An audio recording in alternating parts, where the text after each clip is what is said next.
Hi, how are you? Hi, good evening. I'm well. How about yourself? I'm doing great. Thank you so much for meeting with me again. Of course. Thank you so much for having me. I'm honored. So I'm gonna start by just asking you to state your first and last name, um, and your title at your company. Okay, sure. So my name is Dezzera. I'm the founder and CEO at Ray Beauty Co. Amazing. So would you mind telling me about your coming of age experience in relation to Black hair, and what inspired you to work in the hair industry? Sure. Um, my love for hair started at a very young age. I noticed my interests with, people in my family. So for instance, I would do like brother's hair, my uncle's hair, and then also like friends. It became something that I was very passionate about. More specifically, I think it was texture wise. Essentially what products would be best for like four hair types, what type of styling would be suitable based on like gender, their preference in terms of like attire, just really trying to understand like the concept of how hair can create or a hairstyle can create a look. So yeah, it started, around I want to say maybe like age 7 or so. And I feel like it was more so like a natural inspiration. Like it wasn't anything that I felt influenced from, I don't know, like mass media or I don't know, just like growing up around hair. It just became to me like a way of life. Like it felt like it was just a natural part of like who I was. Did any of your family members do hair, or did you learn any like methods for how to do hair by any of your family members, like braiding, cornrowing? No, everything was self-taught. My grandmother used to actually straighten my hair, which I really enjoyed. I think that was my introduction to like a silk press.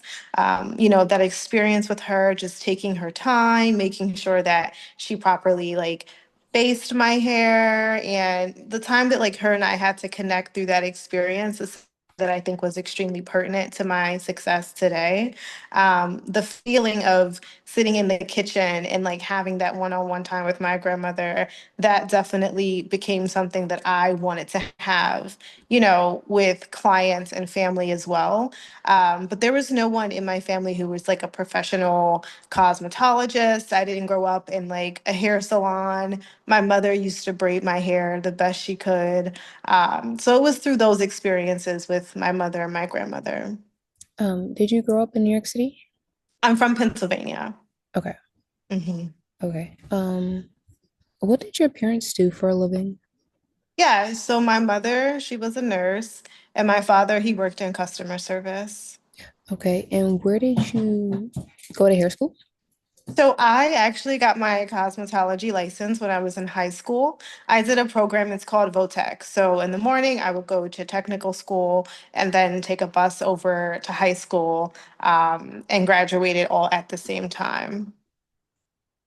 Okay, let me take some notes. Yeah, The sure. program was, how do you spell it? VOTEC, so VOTECH. VOTECH. Okay. Yeah, if you want like specifics as well, I could shoot you like an email with those things if that's something that you need for your assignment. Okay, awesome. So you got your cosmetology license in high school. Yes. So how was the period after high school once you got your license? Well, I went straight into business school. So my undergrad was business management and marketing. And then shortly after that, I moved to New York. Okay. Mhm. Okay. So can you detail how you got the idea for Ray Beauty? How did you build your business? Sure. So I started off doing in-home services, and the company was first Hair by Ray. We're about almost 8.5 years in, like 9 years in now.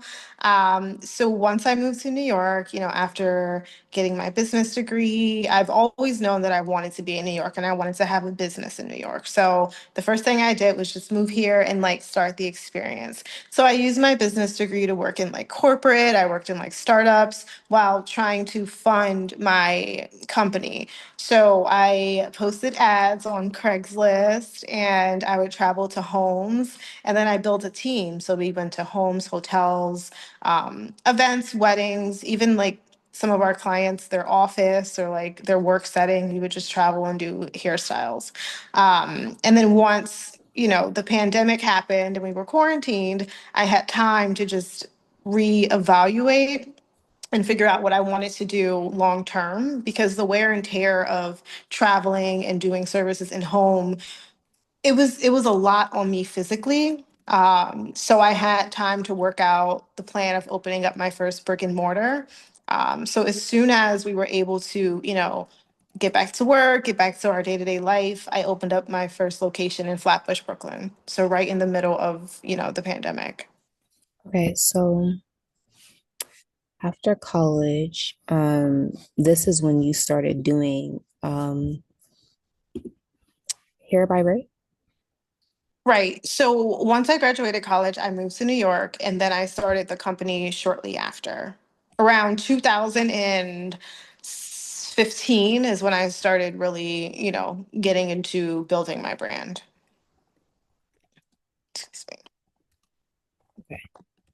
And so this was like like freelance or like so you were kind of like traveling while doing your hair, Yeah, so freelance traveling and while doing independent your hair. contractor, yes.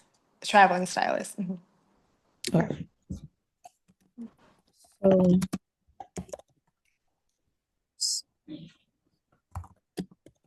um, so you say you had the idea to open your first brick and mortar store. You opened it. It was in Flatbush, Brooklyn. What Yes. year was that?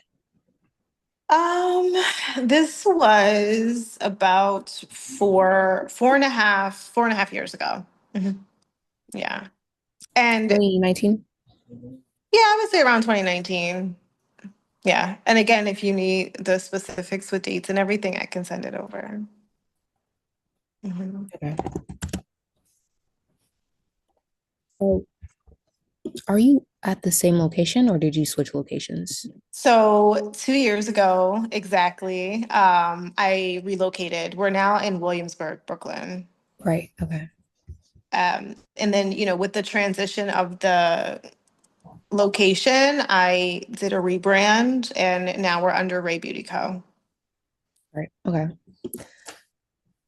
So, what is the hardest aspect of being a business owner? Mm-mm. I think this is one of my favorite questions that you have here. So I really had to sit with this question, when I read it, because there's so many aspects. There's literally a multitude of things that I could list. But what I came up with was timing.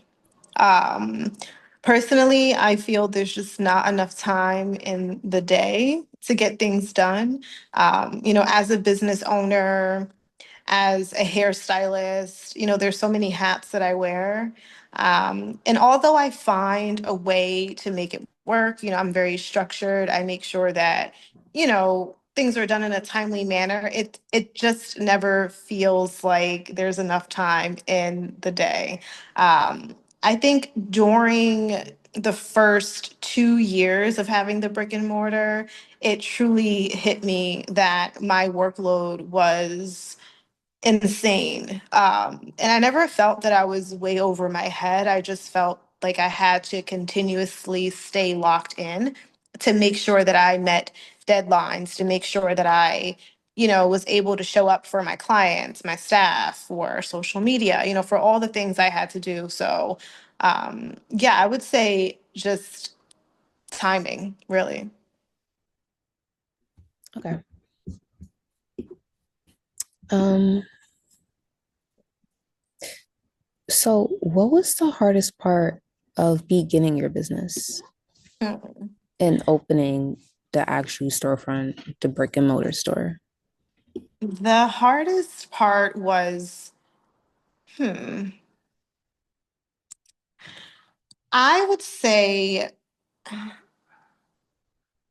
figuring out the type of clientele that I wanted to service, um, like my target audience, and then also perfecting like my niche because I do specialize in a lot of different styling, but I wanted to hone in on a specific category, and just not have like 50 plus different things that I do. So I think those were the two things that I felt were a bit tedious. Asking myself the type of clientele that I wanted, the type of environment that I wanted my clients to experience. Like, what was most important for me was that they felt safe. They felt safe to be free, to be comfortable, to be themselves, and to trust that we, understood them and can give them what they wanted, as well as were able to articulate what their hair needed at the same time. So really building that dynamic of trust. Yeah, and it was my first location. I've never, had a space before. So figuring out how to make it efficient as well as luxury based, that was something that I think was extremely tedious and time consuming. But once I got the hang of it, it felt right, like it felt natural. Okay, so did you struggle with securing funding for your business or securing business loans or No, and I'm so grateful. Like I truly thank God every day for, the opportunities that I've had and continuing to have these type of opportunities. But because I started off with in-home, there was no overhead. So I had no overhead expenses, meaning that I was able to save up enough for the brick and mortar. And during the pandemic, we weren't able to go and get our hair done. My clients couldn't see me. So, you know, what they did was they purchased wigs from me. They purchased clip-in extensions. I really just focused on online sales because that was all that I was able to provide at the time. So, with the profit of the in-home as well as, hair extensions, that was really a great starting point for me to open up my first location. do you think your degree in business and marketing helped you with marketing your business, or did you also source outside marketing services or work with somebody who does marketing as well? That's a great question.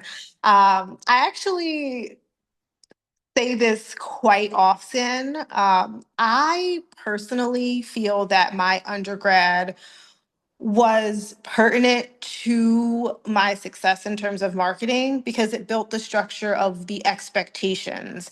And also, I think that it allowed me to build a level of professionalism based on my environment. And then also, of course, like the education that I received. A lot of my experiences, a lot of the things that I have learned in terms of marketing, whether it's building my website, whether it's social media presence, email marketing, ads, everything is pretty much self taught from being in the field. So, a lot of the things I want to say, like 80% of what is done is just based on me putting myself out there and doing it. A lot of the things that I've learned in undergrad, I wouldn't say that I use, but I currently am in school now. Like I attend Temple University to get my master's and my doctorates in business administration. And I feel that, you know, getting my master's will really put me in a place where I could utilize that information now. Because, when you're in grad school, it's more so developing with the times. Like now that I'm established in the company and I'm in school at the same time, I could utilize that information while I'm actually real life doing it. So that I'm excited about. But in terms of undergrad, I personally think that Yes, there were a lot of things that I've learned, but majority of it was just, just going and being in the field. Um, I think if I would say undergrad taught me anything, it was more so structure, understanding, business terms, really getting into the introduction of business.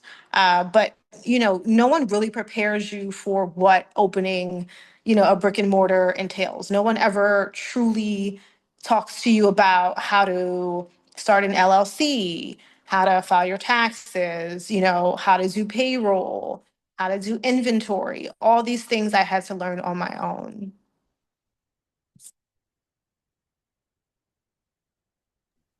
Okay, so you're currently enrolled at Temple University getting your master's in business administration. Yes. Well, I just got accepted in January and I start in Mhm. August. So Congratulations. thank you so much. You're welcome. So, I'm not sure if I missed this. What university did you go to for undergrad? My undergrad is called Westchester University of Pennsylvania. Okay. Please excuse the dogs barking in my background. Oh, I can't even hear anything. Okay. University of Pennsylvania. Yes.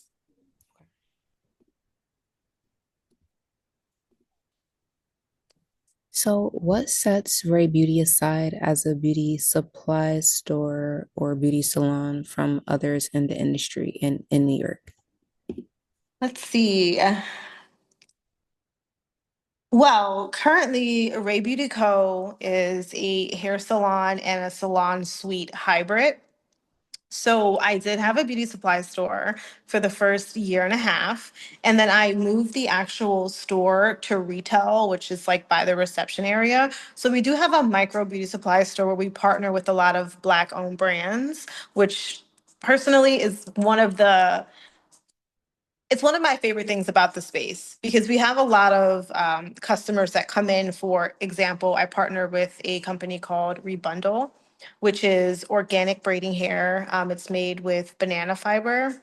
A lot of women have been experiencing, hair concerns, scalp concerns with regular Kanekalon braiding hair. So partnering with companies like Rebundle, companies like Nutrafol, these are providing products for women who want to really pour into their hair, want to give their hair the best care.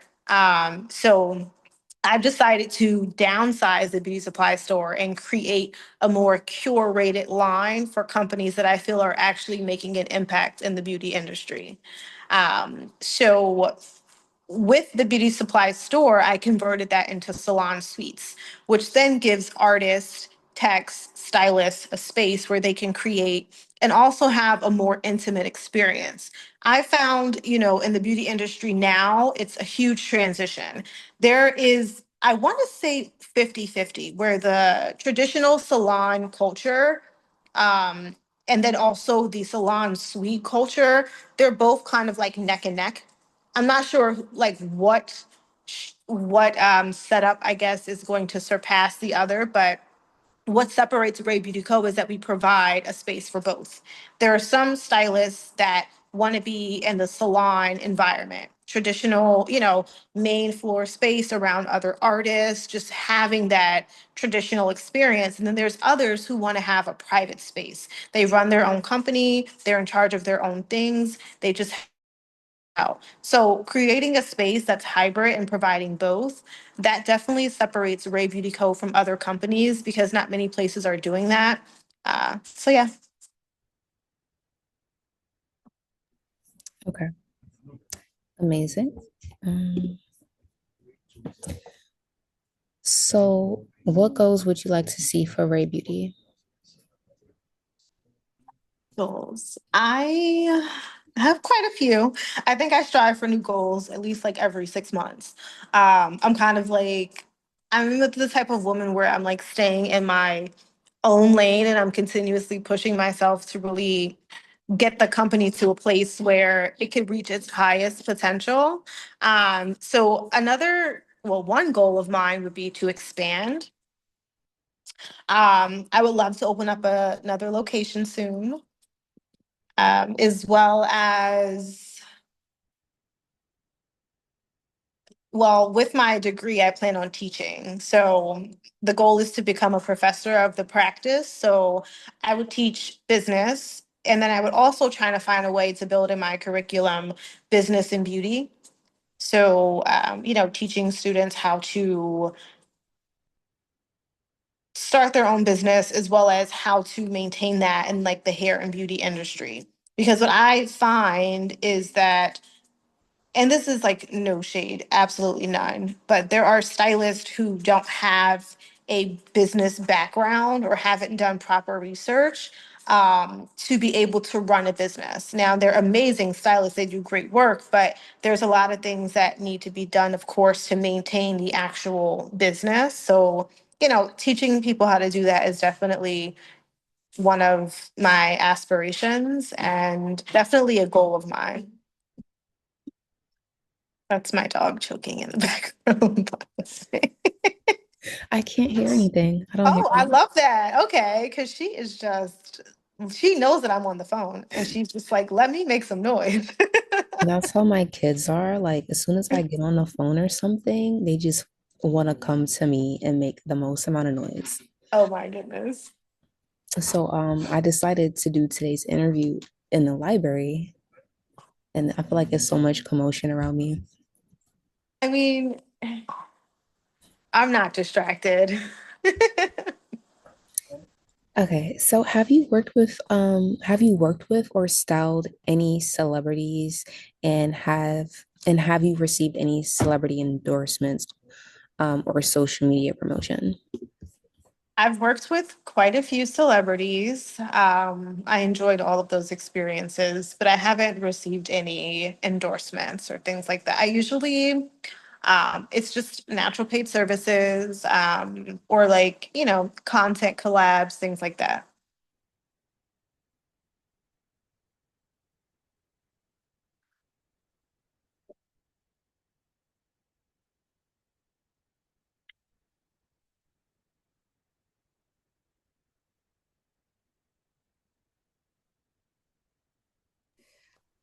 So what celebrities have you worked with? Do I have to disclose that? No, not if you don't want. Okay. Yeah. I mean, most of them is like, I've signed an NDA. And then Oh, yeah, sorry. okay. Oh, Yeah. let me see. I feel like I kind of asked this, but in a different way. But what are or were your biggest motivations, like currently, right now, or have been in the past? My biggest motivation is how consistently the hair industry changes in terms of what's trending. Um, I'm not too big on social media. But when I'm on there, I get so intrigued and I'm so infatuated with like new hairstyles or hairstyles that were around in like the 90s and they're coming back again and things like that. So I love to recreate certain looks and it really gives me motivation to get back to like my roots. Like for instance, I don't know, a traditional sew-in. I mean, that's gonna always be a timeless hairstyle.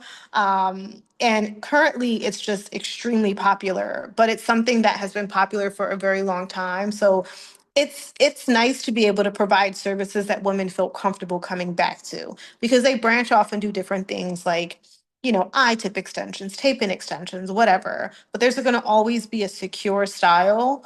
Um, and I think that's like a huge motivation of mine is to continue focusing on what I know best, as well as pushing myself to expand and providing other services. This way I could accommodate, a lot of different clients. So yeah. What do you think, what impact do you think Black businesses have in the Black and minority community? And why do you think it's important that Black people take more control of the Black dollar in the hair industry? Well, personally, I think that the beauty industry, women of color, we are, I would say, I mean, if we're talking percentage, I would say very much in the 90th percentile. Um, I think that hairstyling is extremely universal. But with women and men of color, from my experience in the beauty industry, is extremely high. And we are very versatile in the styles that we get. Like, for instance, I'll have a sew in next week, I'll have a pixie cut. And there's someone who's maintaining that style. There's extensions I have to purchase, there's products that I need, to be able to maintain my natural hair. We are huge consumers in the beauty industry. And I think that, it's my duty as well as other stylists, especially educators, to be able to provide products that are healthy for those type of experiences. Because there's a lot of different companies that have products, but they're not the best for our hair. And if we're not educating ourselves, educating the youth, educating the community, this will be a continuous cycle of putting chemical based products in our hair. So my job, and I do think a lot of stylists, people of color, they are properly educating their clients on what to do and like how to maintain certain styles. So yeah, I mean, the black dollar definitely will continue to go far in the black community, especially with providing jobs. If you're opening up a brick and mortar, no matter what area you're in charge of course, who you're hiring, who's coming to you for these opportunities. And that's one of the biggest, things that I also enjoy about having a company, is being able to provide a space again for artists and, people of color to feel safe. Now, granted, we are, very diverse. I'm in Williamsburg, Brooklyn. So our clientele is predominantly people of color, but we are extremely diverse. But again, this is a safe space for anyone to receive these services. I hope that was like, you know, I hope I answered the question. Yeah, and I asked that because I feel like the hair industry is a really big industry, and there's a lot of marketing tactics that are aimed at Black women. But when you look at where the capital goes, a lot of the capital doesn't go back into the Black dollar, as I would term it. So that's why I feel like it's important for, the community, the Black community, to support Black businesses. Yeah. So that's why I kind of wanted to know um, why, what exactly was my question? What significance do Black Black businesses businesses have in our have in community. our community? Yes. I mean, I agree 100%. A lot of my clients are very vocal of supporting Black businesses. So, for instance, with our salon suites, we have a nail tech, we have a wax technician, and of course they can go to a traditional nail salon, but they always voice, I want to support Black businesses. I want to get my nails done here. I would love to get a wax done here. I would love to purchase retail products here, because you could go on Amazon and buy it. You know what I mean? So it's like, it is your choice, of course, but it always means a lot to me when our clients, pour into our companies. Right. Okay. Um, so what are your current favorite beauty products? Okay. So I want to start off because I do natural hair and natural extensions, but then I also focus on relaxed hair, color, and chemical treated hair. So in terms of natural hair products, I'm really obsessed with a company called Sense. I love the entire line. I use the styling gel and the foam a lot. It's like my go-to. Next, still in the natural hair realm, I love the Deux. The Dew is just superb. Again, like their foam, styling gel, great for wash and goes, twist outs, like never misses. These are products that I can count on and not have to worry about like buildup or, any like combinations, flakiness, things like that.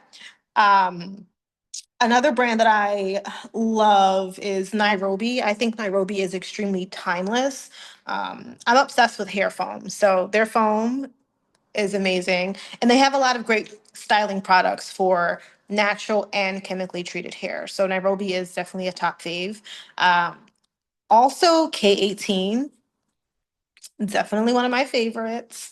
I'm still an Olaplex girly through and through. Like, I don't think that Olaplex will go out of style for me. I use a lot of their products recommended to my clients as well. Um, Mazzani, always a go-to, and Amika. Amika's natural hair products I love. Kenra. Kenra's great, all their styling products. I can go on, but I use a lot of different products because I focus on like so many different hair types, but those are just a few. Okay, amazing. You definitely introduced me to a few new names that I haven't heard of. And this is going to be my last question.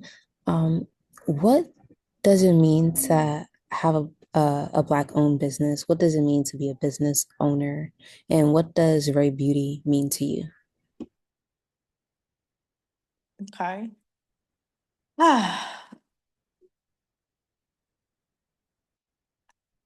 I feel free. Um, I've always told myself that I wanted to work for myself. You know, I've worked in corporate, I've worked in hospitality. I've done so many things. And working for myself is something that I just consider pure freedom. I'm in control of my schedule.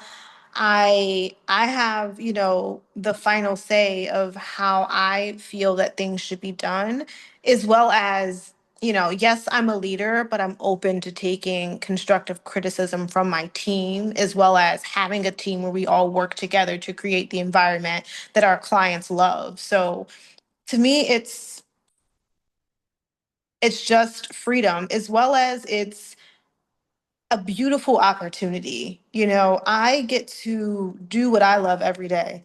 I get to work in New York. I get to style the most amazing women. I get to have the greatest experiences. I'm building relationships. I'm, essentially a therapist, so I'm very close with my clients. They pour into me, I pour into them. It's like I can be at work for 12, 14 hours a day and I'm perfectly fine. It's my second home.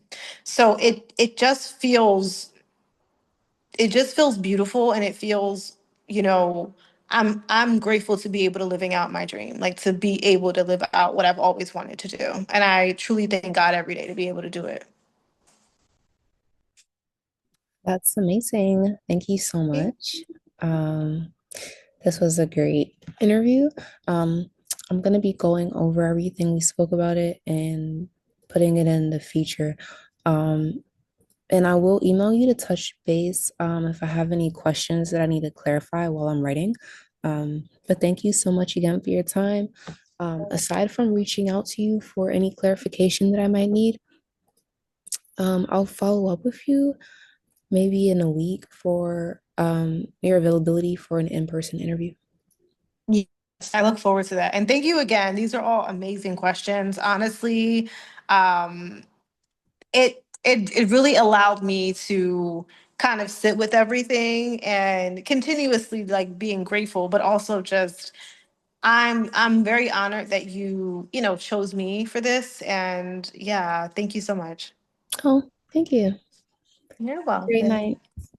You too. Bye.